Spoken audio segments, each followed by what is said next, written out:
আসসালামু আলাইকুম। পঞ্চম শ্রেণীর শিক্ষার্থী বন্ধুরা, কেমন আছো সবাই? আজকে আমরা শিখব পঞ্চম শ্রেণীর গণিত বইয়ের অধ্যায় ৫। অধ্যায়টির নাম হলো দশমিক ভগ্নাংশ। এই আজকে পঞ্চম অধ্যায়ের দশমিক ভগ্নাংশের অধ্যায়ের আমাদের আজকে হলো পর্ব ১।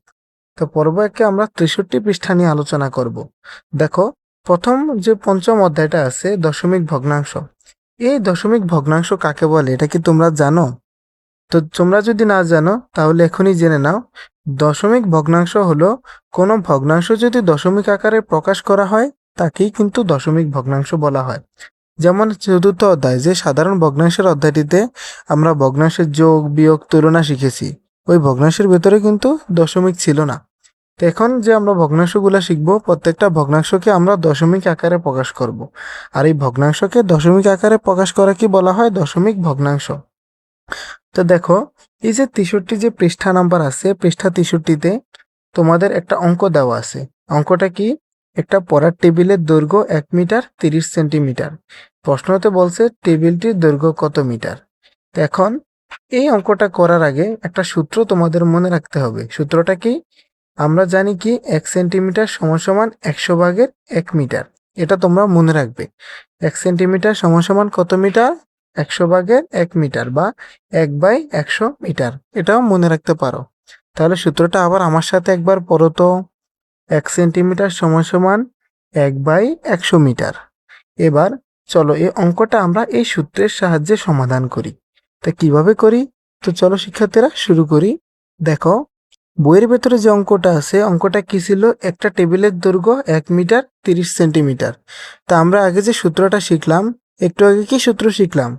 ১ সেন্টিমিটার সমান সমান ১ সেন্টিমিটার ১ সেন্টিমিটার সমান সমান ১/১০০ মিটার। তাহলে ৩০ সেন্টিমিটার কত হবে?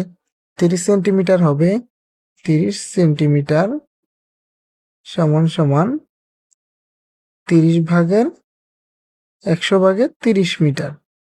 দেখো, এখানে ৩০-এর এখানে একটা শূন্য আছে, এখানেও একটা শূন্য আছে, তাহলে আমরা একটা শূন্য কেটে দেব। তে কাটলাম, থাকে কত? থাকে হলো ৩ ভাগের ১০ ভাগের ৩ মিটার। ১০ ভাগের ৩ মিটার। আমরা কিন্তু এই অংশের সমাধান করছি। তাহলে এই যে ১ মিটার বাকি আছে না? তাহলে এখানে লিখে নিবে ১ মিটার। এবার দেখো, ১ মিটার লিখে নিলাম। এবার এখানে এই যে দশমিক ভগ্নাংশের যে অধ্যায়, এখানে একটা শূন্য আছে। তাই শূন্য, এখানে এক শূন্যের পরে উপরের এক ঘর পরে আমরা দশমিক দেব। যতটা শূন্য থাকবো আমরা ওই শূন্যগুলোর পরে অর্থাৎ ডান পাশ দিকে গণনা করব, ডান দিক থেকে বাম দিকে আসবো এবং দশমিক দিব। এখানে একটা শূন্য আছে, তাই এক সংখ্যা পরে আমরা দশমিক দিব। তাহলে দেই, একটা এক সংখ্যা পরে দশমিক দিলে হয় কত? ৩.৩। এবার দশমিকের সামনে কোনো সংখ্যাকে লিখতে হয়, দশমিকের আগে কোনো খালি জায়গা রাখা যায় না। তাই এই খালি জায়গাকে পূরণ করতে হয় শূন্য দ্বারা। তাই আমরা এখানে লিখে নিলাম ০.৩ মিটার। ০.৩ মিটার। আর এখানে লিখবো ১ মিটার। এটাকে তোমরা আবার একটু ভালো করে বুঝো যে এখানে কি আছে। আমরা যদি কোনো ভগ্নাংশের ভেতরে শূন্য থাকে, হরেও যে শূন্য থাকে এবং লবেও যদি শূন্য থাকে, তাহলে ওই শূন্যকে আমরা প্রথমে কেটে দেব। কেটে দেওয়ার পরে হরের যে শূন্যটা আছে, ও যতগুলা শূন্য থাকবে অতগুলা শূন্য পরে আমরা লবের ওপরে যে সংখ্যাটা থাকবে ওই সংখ্যা পরে আমরা দশমিক বসিয়ে দেব। যেমন এখানে একটা শূন্য ছিল, তাই এক ঘর পরে মানে এক সংখ্যা পরে আমরা দশমিক বসিয়েছি।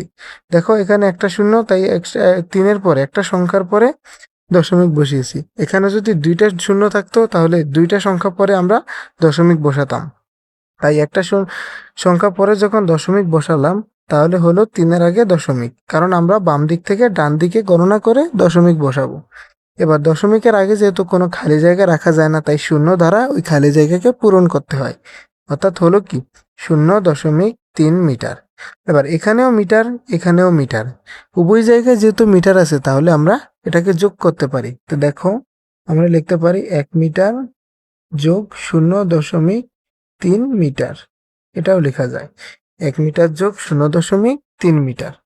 এবার যোগ করি, শূন্যের সাথে ১ যোগ করলে হয় ১, আর এখানে দশমিকে 0.3 মিটার। তাহলে টেবিলটির দৈর্ঘ্য হলো 1.3 মিটার। শিক্ষার্থীরা এবার দেখো 1 নং কি বলছে, রং করা অংশ সাধারণ ও দশমিক ভগ্নাংশে লিখি। অর্থাৎ এখানে 3টা ঘর দেওয়া আছে, ক, খ এবং গ নাম্বারে। এইগুলাকে বলছে রং করা অংশগুলাকে দশমিক ভগ্নাংশে রূপান্তর করতে। দেখো এখানে আছে 10টা ঘর, নিচ এইভাবে আছে 10টা ঘর। যেহেতু এখানে 10টা আর দৈর্ঘ্যে 10টা এবং প্রস্থে 10টা, তাহলে টোটাল ঘর হলো 100টি। তো 100টা ঘরের ভিতরে দেখো এখানে আছে কয়টা, 1 2 3 4, অর্থাৎ 40টা। আর এখানে আছে 1 2 3 4 5 6 7 8, এখানে 8টা। তাহলে 40-এর সাথে 8 যোগ করলে হয় 48টা। তাহলে রং করা অংশ কয়টা, রং করা অংশ হলো 48টা। এবার এটাকে সাধারণ ভগ্নাংশে কিভাবে প্রকাশ করব? দেখো সম্পূর্ণ ঘর ছিল কয়টা, 100টা। 100-এর ভিতরে রং করা আছে 48টা। তাহলে আমরা লিখব 100/48, কারণ 100টা ঘরের ভেতরে 48টা ঘর রং করা আছে। এবার এটাকে দশমিক ভগ্নাংশে লিখতে বলছে। তো দেখো এখানে শুধু 100-এর ক্ষেত্রে শূন্য আছে কয়টা, 2টা। তাই 2 ঘর পরে আমরা দশমিক বসাবো। যেহেতু শূন্য আছে তাহলে 2 ঘর পরে লিখি, এই যে 1 2, এই 2 ঘর পরে আমরা দশমিক বসালাম। এবং দশমিকের আগে যেহেতু কোনো খালি জায়গা রাখা যায় না, তাই শূন্য দিয়ে ওই জায়গাটা পূরণ করব।